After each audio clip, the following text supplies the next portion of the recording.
Assalamualaikum. Apa khabar semua? Saya harap anda semua sihat. Pada kali ini kita akan mempelajari bidang akidah, unit yang pertama dengan tajuk Asmaul Husna Al-Hasib. Anda sudah bersedia? Mari kita mula. Seperti firman Allah, A'udzu billahi minasyaitonir rajim. Wa idza huyyitum bitahiyyatin fahayyu bi ahsana minha aw rudduha.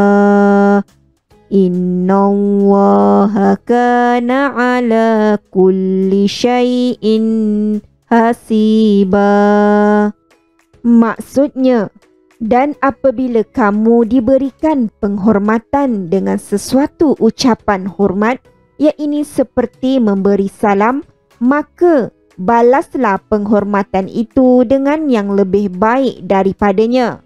Atau balaslah dia, iaitu dengan cara yang sama. Sesungguhnya Allah sentiasa menghitung setiap sesuatu. Daripada ayat ini, mari kita lihat dengan lebih lanjut lagi tentang nama Allah Al-Hasib. Apa yang dimaksudkan dengan nama Allah Al-Hasib?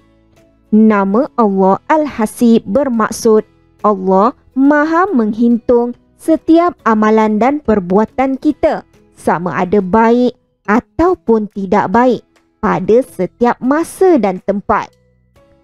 Nama Allah Al-Hasib juga memberi maksud Allah mencukupkan keperluan hamba-hambanya. Apa pula hukum beriman dengan nama Allah Al-Hasib?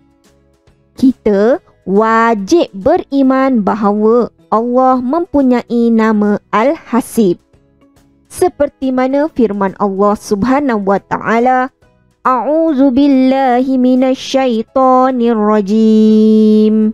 Wa man yakfur bi ayatillahi fa innallaha sari'ul hisab. Maksudnya, dan iaitu ingatlah sesiapa yang kufur ingkar akan ayat-ayat keterangan Allah, maka sesungguhnya Allah amat segera hitungan hisabnya. Daripada gambar-gambar yang dipaparkan ini, Allah pernah berfirman, maksudnya, maka sesiapa berbuat kebajikan seberat zarah, nescaya akan dilihatnya, iaitu dalam buku amalannya. Walaupun sekecil mana kebaikan yang kita lakukan, maka kita akan memperolehi ganjaran walaupun sebesar zarah kebaikan yang kita lakukan.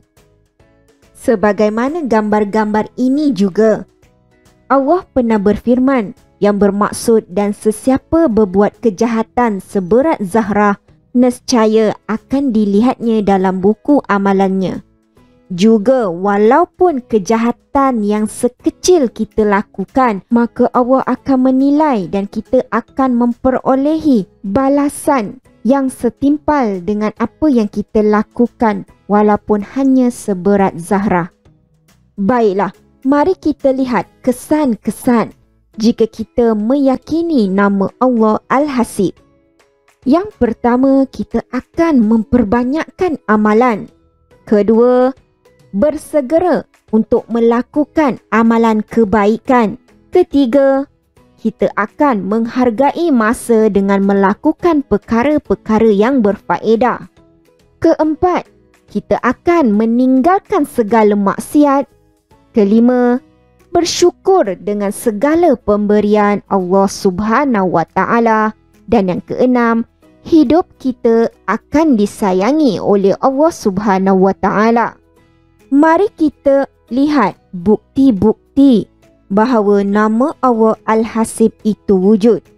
Yang pertama, adanya hari kiamat, iaitu hari pembalasan untuk diadili perbuatan setiap manusia.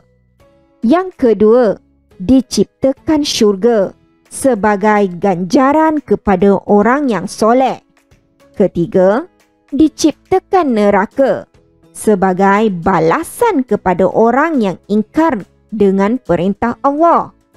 Keempat, adanya malaikat raqib dan atid yang ditugaskan untuk mencatat amalan baik dan amalan buruk. Kelima, adanya mizan, iaitu neraca timbangan amalan. Dan yang keenam, penciptaan alam yang memberikan manfaat kepada manusia. Baiklah, mari kita lihat kisah Uwais Al-Qarni yang boleh dijadikan iktibar, di mana beliau beriman kepada nama Allah Al-Hasib dan mendapat keredaan Allah Subhanahu wa Ta'ala. Mari kita baca dan hayati bersama-sama. Uwais Al-Qarni seorang pemuda yang soleh dan rajin beribadah. Beliau tinggal di Yaman. Hidupnya hanya untuk mencari redha Allah Subhanahu wa Ta'ala. Beliau mempunyai seorang ibu yang sangat tua dan lumpuh. Beliau memelihara dan menjaganya dengan sangat baik. Uwais Al-Qarni sangat teringin bertemu dengan Nabi Muhammad SAW di Madinah. Keinginannya disimpan dan dipendam kerana tidak sampai hati meninggalkan ibunya yang tua dan lumpuh itu. Beliau bersyukur dan meminta bantuan daripada jiran-jirannya untuk menjaga ibunya. Uwais Al-Qarni segera bertolak ke Madinah yang terletak ratusan batu dari Yaman. Sesampainya di rumah Rasulullah, baginda tiada di rumah kerana berada di medan perang. Perbuatan Uwais ini dipuji oleh Rasulullah dan beliau dimuliakan Allah dengan menjadikan setiap doanya makbul. Uwais sangat sedih kerana hajatnya bertemu Rasulullah tidak tercapai. Beliau bergegas pulang ke Yaman sebagaimana yang dipesan oleh ibunya.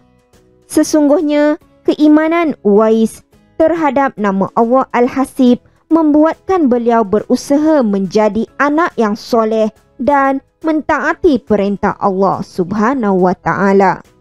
Daripada kisah ini, Allah Subhanahu wa Ta'ala telah memuliakan Uwais Al-Qarni dengan menjadikan setiap doanya makbul.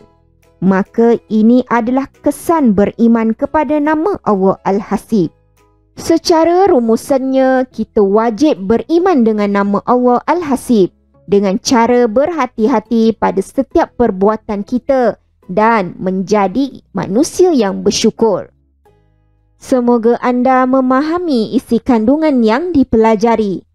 Alhamdulillah, semoga ianya memberi manfaat kepada anda semua. Assalamualaikum. Jangan lupa like, komen dan subscribe.